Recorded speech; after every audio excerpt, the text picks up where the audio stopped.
Well, good morning, good afternoon, good evening, generally good day to whoever you are and whenever you are in the world right now. I'm sat in a traffic jam because of temporary roadworks, because England. Don't live in England. If you have a choice in the world, don't live in England. It's just dreadful.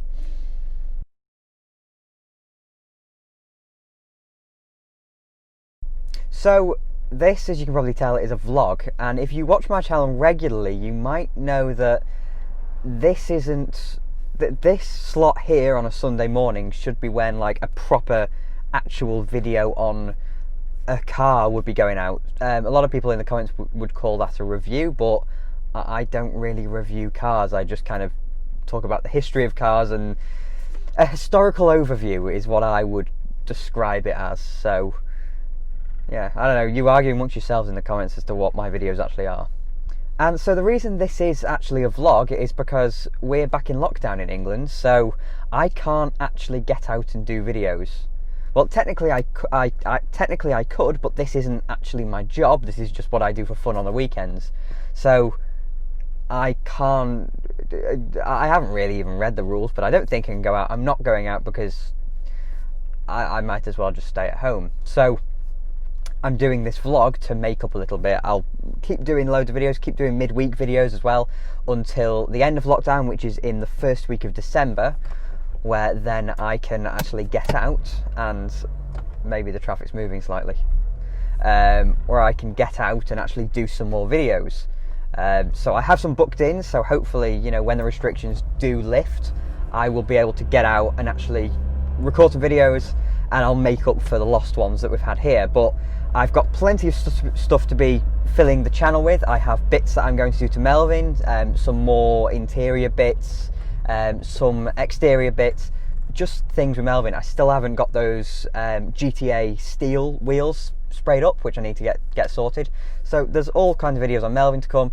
I've got loads of brochures. I know not everybody likes the brochures, but I find them really, really interesting. But then again, if you look at the stuff I talk about in my regular videos, it shouldn't surprise you that I find the brochures really interesting.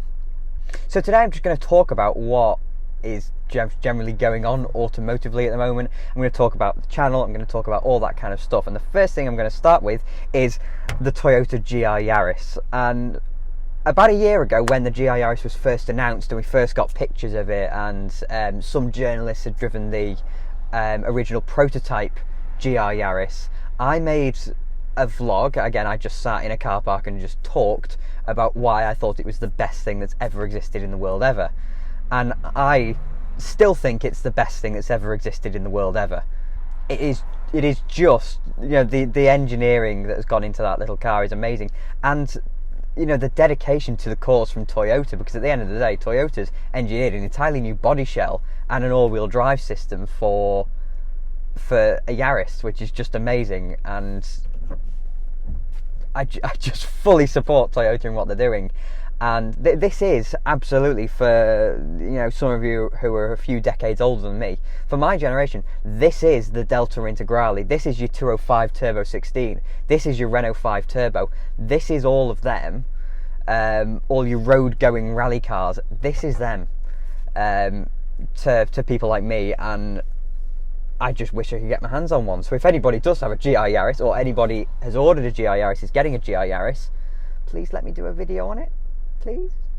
But I'm still sat here in traffic because England, you know, this is quite a small town, and temporary roadworks seem to just be the norm around here. So I will join you again a little bit later when we're actually moving, because that might be a bit more entertaining. Right, so I am about halfway down this queue now, but this is the extent of the queue going to those traffic lights. England is a mess. Anyway, there are a few things I want to talk about, things that have come up in the last week, and the main one for a lot of people will be the electric car thing. So the proposal that the UK government is going to ban the sale of brand new internal combustion engine cars in 2030, and then I believe the ban on hybrids is 2035 or something, but I'm not 100% sure on that one. I just know 2030. So a lot of people have suddenly gone around having a massive fit about the fact that apparently their classic cars are being banned, and No, it's a ban on the sale of brand new cars. So I will still be able to drive around in Melvin and any other old car that I fancy. They aren't banning old cars, but it is something that's very, very important. It's a massive change in the way that this country, and of course the world eventually as well, thinks about the automobile and how we interact with it as well, because that will come into it as well, in terms of we will go to a petrol station, one's coming up here on the right, we will go to a petrol station, fill up our car, it'll take a couple of minutes, and then we'll be on our way, whereas that won't be a thing in the future. Eventually we'll all have home chargers, and we won't ever need to charge our cars, hopefully. Now, there are a lot of people running around saying this is completely unrealistic, and yeah, I understand why a lot of people think that this you think that 2030 is completely unrealistic, because at the moment, if you suddenly asked everybody getting a brand new car to buy an electric car, it would be a calamity. The charging infrastructure isn't there, and the cars don't quite have the range for business users, people who drive their cars up and down the country all day.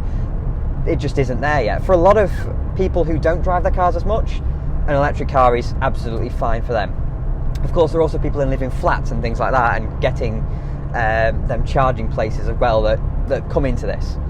So it's a massive, complicated issue. I'm not going to go into everything here because, frankly, I'm not educated enough to know everything about it. But there are a few people that are bringing about very, there are a few Luddites out there who just hate the whole electric car thing. And fair enough, if you don't like them, then that's fine. But there are people out there as well that discount electric cars. There are people around there that still call them milk floats because they think they're really creative and really original, and they're just not. Same people who make piano jokes about Morris Marinas. They think they're really funny, and the reality is that a million people have told that joke before, and it's not really very funny.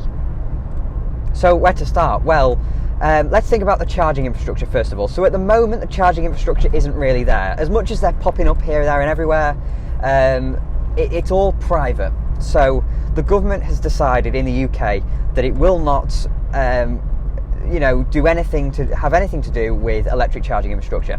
They decided to let the free market do the work, and fair enough, they want to do that, they think that's the correct approach, then great. The reality is that it's a little bit dodgy, the electric charging infrastructure at the moment. There are a number of different providers, machines that sometimes don't work, but it is coming, it is getting a lot better. The one company that's got it absolutely sorted to a T is Tesla. Now, I'm not a massive Tesla fan. I just don't find the cars that attractive, really. The engineering behind them is fantastic. The work that's gone into making that company what it is amazing, but I'm just not a huge fan of the cars. But what I am a huge fan of is the charging infrastructure. But the problem here is that only Teslas can use the Tesla charging infrastructure. And so that's a problem in itself, but that's kind of what you get from letting private enterprise do everything. But then you have the other, charging providers. There are loads of them. Ecotricity, just being one that just sprung to my mind immediately. And that their infrastructure is getting a lot better, but there's still some reliability issues with the machines. You have to sign up to the machines because, of course, they want your really, really valuable data to sell to third parties. But it will get there. So the charging, I don't think, is a huge, huge problem. The charging infrastructure will be there within 10 years, especially considering the country needs it in 10 years. And so it will exist naturally. It just depends on whether it can be reliable enough. And a lot of people wonder whether the grid can stand up to all the extra electricity production needed. And the answer is yes, it can. People who know what they're talking about know that the grid will be absolutely fine. So there's nothing wrong there. The grid will be able to stand up to it, apparently. So that should be okay. The charging will be okay. The main thing really for a lot of people is the cars and range. And of course the range, if you look at how electric cars have been progressing over the last 10 years or so, the range is rising exponentially. But one thing that people really fixate themselves on when they're looking at electric cars is the range. They just look at that number as the range, and they base everything off that. Now, as we get closer and closer to 2030, we're going to have to start thinking as well about their efficiency. Oh, very nice person in the Astra. Thank you very much. we're going to need to start thinking about the efficiency of these cars, and the person in a Lexus, not so nice. We're going to need to start thinking about the efficiency of these cars because, you know, as 2030 comes, it's not going to be about range at that point, because the range will be okay, hopefully. It will be about the efficiency and whether we want to buy the cars, because, you know, how they use their energy. Of course, it's the same reason we look at efficiency when we're looking at an internal combustion engine car. When people are talking about range, they look at it and say you need 400 miles at least as, you know, a decent range for an electric car. But my Metro is perfectly fine, but my Metro's only got a 280 mile range. It doesn't have a 400 mile range, so there are so many electric cars out there with a range similar to Melvin, and that's fine. The problem is charging. And so traditionally it would take a long time to get the charge into the car, but nowadays it can be done in half an hour, if not less. I mean, I'm vastly generalising everything I'm talking about here because frankly I'm not educated enough, but I do like electric cars. I think they're a fantastic technology. But yeah, charging is getting a lot better, so that will be less of an issue. But also, if people can charge at home reliably, of course, the main thing, as I've already mentioned, is people living in flats, people that don't have access to a driveway, and how they will be able to charge. But if everybody can get fast charging at home, then overnight you will very easily, or even if you just, you know, go home for a couple of hours at some point in the day, you'll have your car charged up and ready to go again. So all the issues that we really have with electric cars at the moment will be gone. I'm not concerned about, well, as much as the fact that I'll probably never end up buying a brand new car because I'm me, and that's just not what I do. Although I'd love a GR Yaris, although that's not surprising.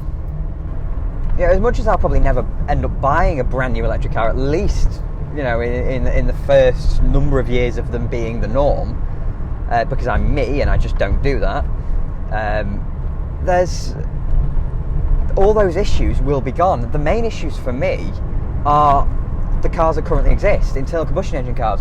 What will the prices of internal combustion engine cars do? Suddenly, when this ban comes in, will taxi drivers suddenly, all of them, want to buy diesel Skodas? Will they want every Octavia diesel on earth? Will taxi drivers just suddenly want it, and then the prices will go up? Who knows? You know, what will happen to classic cars? I put out a tweet a couple of days ago complaining really about the people that buy cars as investments. They're the reason that I will probably never own a Peugeot 205 GTI. As brilliant as they are, people buy them and coop them up in garages and inflate the prices as a result. And I don't like the approach of investments on cars. I don't think that, and it doesn't sit well with me because I don't own this car because it's inflating in price. I own this car because I enjoy it. That's the only reason I own a car, is personal enjoyment. Now, the argument of, yeah, but the price is going up, that really is only an argument for people who don't like cars. That's your justification to somebody about why you've just gone and spent 10 grand on a 30-year-old car. That's what that's for. See, I just hope that we are still allowed to drive these cars, that prices won't change too much, that the tax as well, because that's something that people have been talking about, that the way the tax system works doesn't change radically to make it much, much more expensive for me to want to drive my little car. And hopefully tax exemption will stay as well, so, you know, we can still drive our, you know, 40-year-old cars with no tax and no MOT, although I like the thought that cars have MOTs because it's safer. That's the reason we have them at the end of the day. So there are all these things that people are worrying about, and the reality is that for the massive part of it, people have this thought through. You know, the car manufacturers know what they're talking about and know what they're doing, and they know that 2030 is perfectly achievable. I mean, you know, look at Volkswagen now, who have got the ID.3 as a completely different car to a Golf, but in the Golf class, but electric. These car companies are now building their futures based not just on normal cars with an electric motor stuck in them, but as pure electric architecture from the ground up, which is fantastic. But also, you know, with internal combustion engine cars, I bring it back to the GR Yaris. are we seeing the last? This will most probably be the last of the fun, mad internal combustion engine powered cars. I mean, that GR Yaris, turbocharged 3-cylinder engine, 4-wheel drive, and everything about the GR Yaris is just wonderful. It looks great as well. It's just fabulous. But is this the last hurrah? It most probably is, which is a shame. But electric cars, from a luxury perspective, are brilliant because most people want their cars to be quiet. That's the point of luxury. Luxury is about smoothness and about, how quiet a car can be. From the luxury car point of view, electric's brilliant because it solves all of the issues of an internal combustion engine. The reason Rolls-Royce wants to use a V12 in its cars is because V12s are really... Oh my god, a Robin! It was a Robin! It was a brown Mark 1 Robin! That's brilliant. Sorry, yes, where were we? GR Yaris and how it might be a last hurrah. That's the first time I've ever seen that Robin. That's brilliant. Brown Mark 1 Robin. Yes, anyway. From a luxury car point of view, electric's brilliant. From a Rolls-Royce point of view, they use a V12 because the V12 is the smoothest engine they could possibly get, and they want it to be smooth and they want it to be quiet, and electric motors are brilliant at that. So these manufacturers are going to lap up electric cars. The issue comes with the stuff that's meant to be slightly raw. It's the hot hatch. It's a car that needs to be raucous suffers when electric. It loses a little bit of its soul. And a lot of people have been talking about soul as the big issue about electric cars, and I understood it, but I wasn't bothered about it until I saw 2030 and thought, oh heck, that's quite soon. So yeah, stuff like the GR Yaris, this is the end, and that's a massive, massive shame. And I really hope that there will be, they will revise this 2030 thing to say that do it on production numbers. So a limited production car can still use an internal combustion engine just for fun, because at the end of the day, the government isn't, I hope it isn't anyway, trying to take away fun. The government is just trying to make the world a nicer place to live for everybody. It's not just pollution, it's quiet as well. You go into a busy city centre and all you hear is the chugs of diesel engines. That's not good for the people living there. People want a quiet city. People want not just the pollution, they want quiet as well. And electric cars are a big part of that as well. It's improving the living standards of everybody. I hope they're not trying to take away our fun. I'm sure they're not. So yeah, that's my worry, is about the soul of things like supercars. But supercars are already too quick anyway. I think we're getting towards the end of supercars being, oh my god, this supercar's got 800 horsepower, wow. It just becomes a number. They just become so quick that it barely makes a difference. Sports cars, so things like the Mazda MX-5, hot hatches, the GR Yaris, the MX-5, lesser supercars, they're all about feel. They're all about the connection between you and the car and the road. And with electric, that is going to inherently suffer. And I just hope that there will be an allowance for limited production cars, Caterhams, Lotuses, things like that. I just hope there is an allowance. But who knows, really? These are the things that will flesh themselves out over the next God knows how long. So as these cars all get older, and cars like the Metro, for example, fall out of popular use. I mean, very few people daily drive a Metro now, but as the electric revolution comes along and we all start driving electric cars normally, where do the older internal combustion engine cars come into this in terms of being able to drive them, in terms of getting fuel? Fuel will be fine. Fuel will be around for ages because people need it. Or maybe actually you might be delivered your fuel in the same way as you are for heating things. You can be delivered your fuel. So that's an idea for getting fuel delivered for your older car. I love the noise this little K-Series engine makes. It has no power. It has no power at all, but it makes a nice noise. And it makes you feel like you're driving really quickly when you're not. It's great. Anyway, so we might get our fuel delivered to us, so that might be a solution to it once petrol stations start to become unfeasible. just in terms of the land usage. But parts, so people look at older cars and think, I don't want to buy an older car because I might not be able to get the parts for it. And that's true up to a certain point, because once a car reaches a certain age, if it has, and this is the important bit, if it has a certain backing, certain parts will start to be reproduced for it. And so we're seeing this with the Metro right now. There are a few companies out there that are starting to reproduce hard to find parts, trim, the door handle surrounds here, armrests, hubcaps, things like that are starting to be produced by people, 3D printed, which is fabulous. And 20 years ago, the idea of 3D printing something would have been a bit unfeasible. So it's a wonderful thing that that these companies can exist, very small companies that just produce parts for old cars. So there's a company called Retro Reproductions. I'll put a link to their website actually in the description of the video, and they are producing parts for Metros and general 80s and 90s British Leyland cars. So it's your Metro, Maestro and Montego mainly, because a lot of the parts do carry over.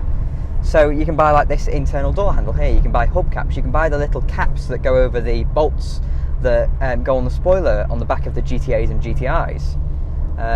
So all these parts are starting to be produced again, which is absolutely wonderful. But it's testament as well to the amount of people that love Metros. The owners club is fantastic, and also very, very youthful as well. There are a lot of owners clubs, and this is a big issue in the classic car world, that have no intentions on reaching a younger audience. There are lots of owners clubs with that have their membership is generally people in their 70s and 80s, and that's fine because they're the people that were around when they were around. They understand the cars, etc. But they are either not very welcoming, which happens a lot, or they are not bothered about reaching a more youthful audience. And eventually, the world will move on. Eventually, these people will pass away, and then the owners club will just wither into nothing. So there are, if anyone watching is in a car club that is majority older members, think about the long-term future of the club and the protections for, your model of car, whatever your chosen car is. Think about what's going to happen to that club in 20, 30 years, because I know that the Metro Owners Club will be absolutely fine. In 20 years I'll be 40, in 30 years I'll be 50, but that hopefully there'll be more people coming in. Most of the people in the Metro Owners Club, a lot of people that own Metros are younger than the cars. There's something about the Metros, I don't know what it is, but there's something about the Metro that is inherently youthful. It's really attracting a more youthful audience, and I think a little bit of it is that young people can't afford Minis, generally, by and large, because Minis are crazy prices, and there's no way that me at age 17 could afford a Mini. It just wasn't going to happen, so I ended up with the Metro as a result, and the Metro's been wonderful, and I love this car. I don't think I'm ever going to sell it because I just love it so much. And the Owners Club's great. So that's something that people really need to look at in their own owners clubs, is age. And that's not meaning to be a bad thing, but it's just that eventually the owners clubs will grow old with the cars, and if they can't renew themselves, if they can't refresh themselves, then that's going to be a big problem for the preservation of the cars. With the Metros, parts are being reproduced. Parts are being reproduced because there's a demand for them, because people are interested in the cars. People are, people that are into them are younger, and so there's going to be a long-term future for these cars. Whereas for, Car X, I don't know what, if the owners club is dwindling, then nobody's ever going to make parts for it because there's no money in it.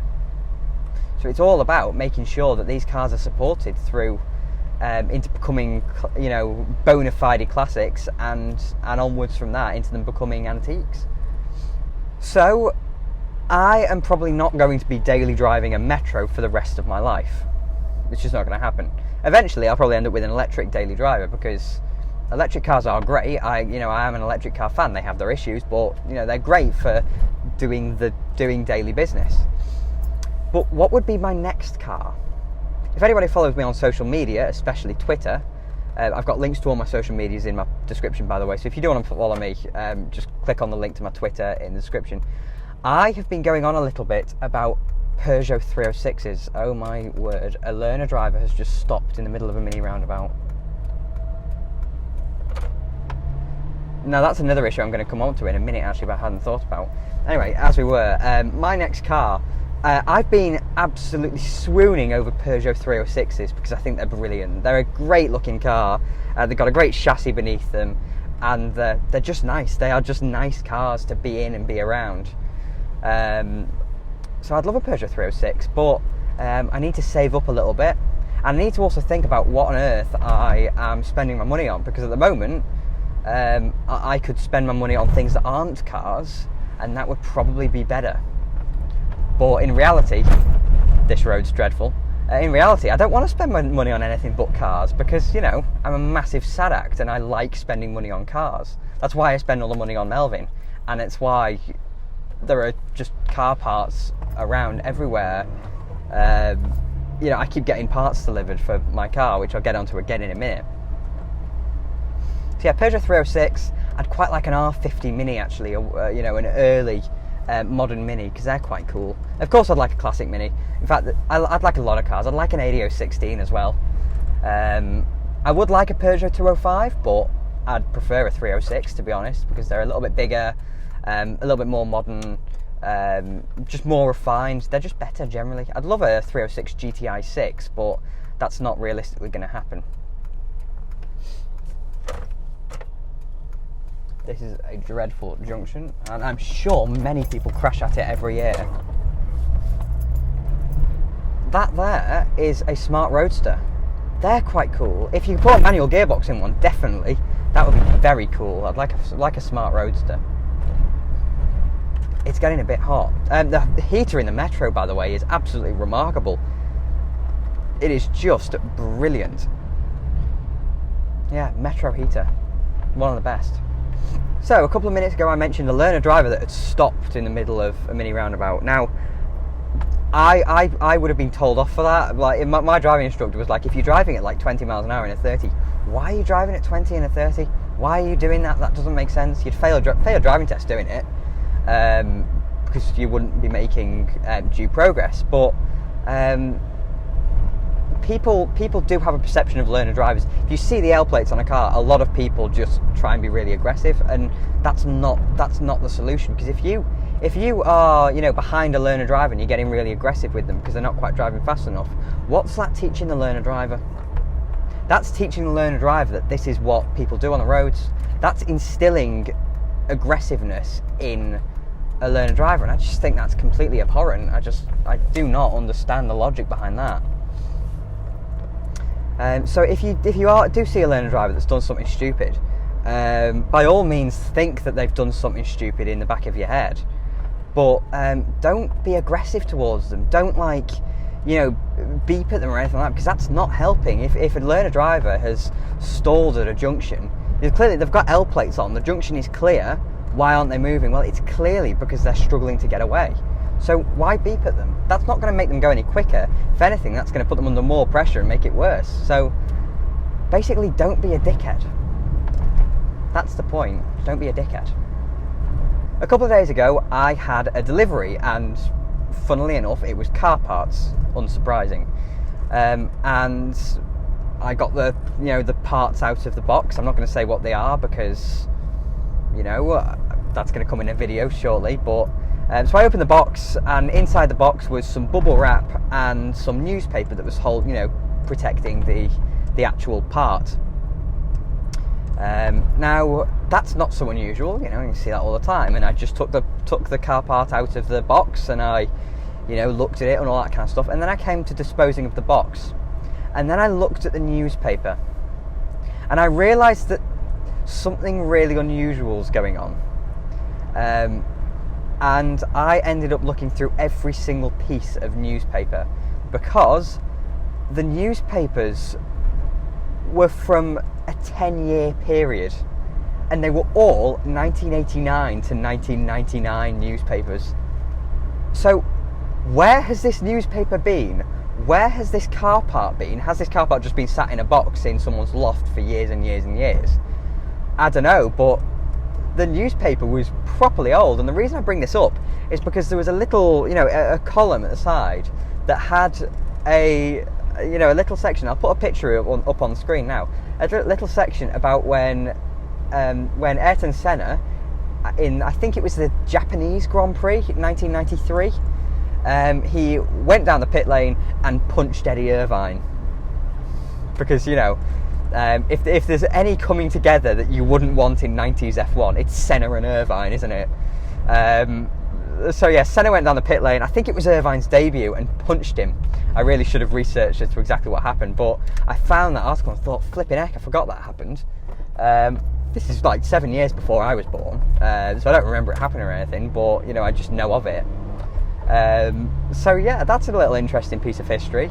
And obviously I've kept it, and also because because some of it was a local newspaper, it had loads of listings for used cars in it, and seeing Sierra Cosworths and Fiesta XR2s and MG Maestros and Minis and all this kind of stuff, seeing all these cars for like 500 quid is just heartbreaking, absolutely heartbreaking. But I suppose it's the way the world is. But that comes back to the fact that I don't like people buying cars as investments and then leave them sat in the garage for years. I just don't get that. If you buy a car, drive it. I mean, absolutely keep it in really good condition. Don't take it out in the middle of winter, with salt on the road. Just take it out in the summer, but at least drive it. Don't kind of like leave it in the garage just because it's low miles. Nah, it doesn't matter. Does not matter. So I'll come back onto some modern cars now after going backwards to 1993 with Senna and Irvine, to the BMW iX. What a horrific looking car. And I wouldn't have brought it up because it's just like, yeah, standard BMW bringing out an electric car, and it looks a bit weird and it looks odd, but everything about that design is just horrible. At least a car like the BMW i3 is a bit futuristic. It's a bit like, it's a bit avant-garde. There's something to it, there's something different in it. The iX is just pig ugly. But the reason I'm really bringing it up is because of BMW's PR. BMW's social media feeds have been going absolutely insane. They've been insulting people that don't like it, and frankly I don't think that's the way to build up any kind of rapport with your consumer or with any potential buyers. I just think that's just absolutely mental, but I suppose that's what they want to do. So that caused a bit of a hoo-ha this week, in that BMW's social media teams just started insulting people. It's just a bit odd, and it isn't doing them any favours, and in fact it's the reason that I call them out here, because it's just not on. I just don't understand why BMW are taking such offence at the fact that they've they're going to bring out a horrendously ugly car. Another thing I posted on Twitter this week was about small wheels on cars.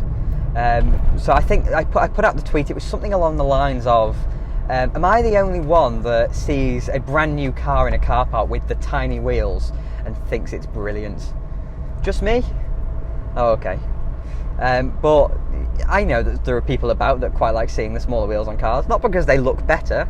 I mean, look at the MG ZS with small wheels. It looks like it's on casters. But because you look at it and you think, yeah, the person who spec'd that car spec'd it right, because they haven't spec'd it to look all gangster because it's got the big wheels on it. Because I don't like, big wheels can sometimes look a little bit too flashy, but that's not the issue. The issue is ride comfort. So smaller wheels, and more tyre is obviously always better in terms of ride comfort. So that's the reason. And Katie, who her Twitter handle is Wrenching Wrench, she sent me a picture that she'd spotted, and she'd taken a picture of, because it had the small wheels on it, a Porsche Macan, which is like their small SUV thing. Thank you, person in a mini. Picture of a Porsche Macan with the small wheels on it. And I don't like Porsche. I love Porsche, by the way. I have a massive soft spot for Porsche. But I don't like the Macan because it's an SUV, and I don't like SUVs. But as an SUV, it's not too bad. But yeah, she sent me a picture of it and it had the small wheels on it. But the most interesting thing about this Porsche Macan is that it has the expensive colour option. at least according to someone that was in the comments of that, it had the colour option that cost like thousands of pounds, but it had the tiny wheels, and I just respect whoever spec'd that car up has done a fantastic job. So now back to my channel, back to Twin Cam. So obviously I'm going to keep up doing 2 videos a week until the end of lockdown, and then I'll get to record some normal videos again, and then I'll go back to normal.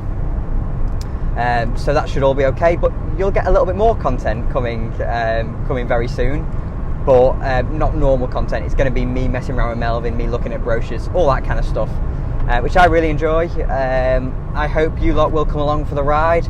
Hopefully you'll all enjoy it. It's similar to the stuff I've already been doing, but I've just got stuff to get on with on Melvin. It'll be good. But also, as we are still in lockdown, and I'm getting a few more subscribers as well now, because I've got about 12,500, which I'm amazed at. I mean, if you would have told me a year ago that I have this many subscribers, I'd have bit your hand off for that many subscribers. So I'm really, really happy with that. So thank you everybody for subscribing. It means an awful lot to me. But yeah, as I've got I've got a decent little subscriber base now. If anybody would be interested in some in a lockdown live stream one night, let me know.